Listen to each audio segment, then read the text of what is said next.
اللي قدامك ده اسمه إسحاق تشوفا.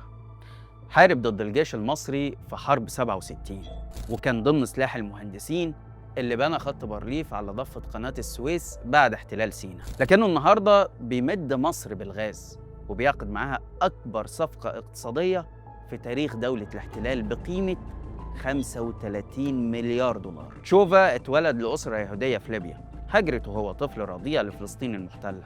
عنده إمبراطورية اقتصادية مسخرها لخدمة إسرائيل، سواء تمويل جيشها أو دعم مشاريع الاستيطان في الضفة الغربية والقدس الشرقية والجولان السوري. سنة 1998 استحوذ على مجموعة ديليك اللي بتعمل في مجالات متنوعة أبرزها الغاز من خلال شركتها نيو ميد انرجي، ودي اتفقت مع مصر على تصدير الغاز من حقل لفيافان لغاية سنة 2040. تشوفا اللي منحته إسرائيل جايزة الإنجاز مدى الحياة عنده عقود بمليارات الدولارات لتزويد المركبات العسكرية وعربات قوات الشرطة بالوقود. بعد 3 شهور من الحرب على غزة اتبرع لبناء مركز لإعادة التأهيل في إحدى مستشفيات القدس، وهو مخصص لعلاج الجنود اللي أصيبوا في الحرب. كمان قدم منح دراسية في معهد عسكري خاص بتجنيد الشباب الإسرائيلي للعمل في وحدات الحرب الإلكترونية والتجسس. عنده شركة تانية اسمها ميهادرين، تعتبر أكبر شركة في الأراضي المحتلة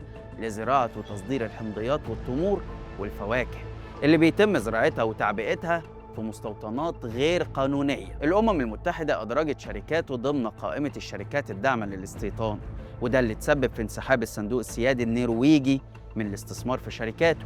لكن رغم كل ده نظام السيسي ليه رأي تاني واختاره عشان يكون شريكه في صفقات الغاز.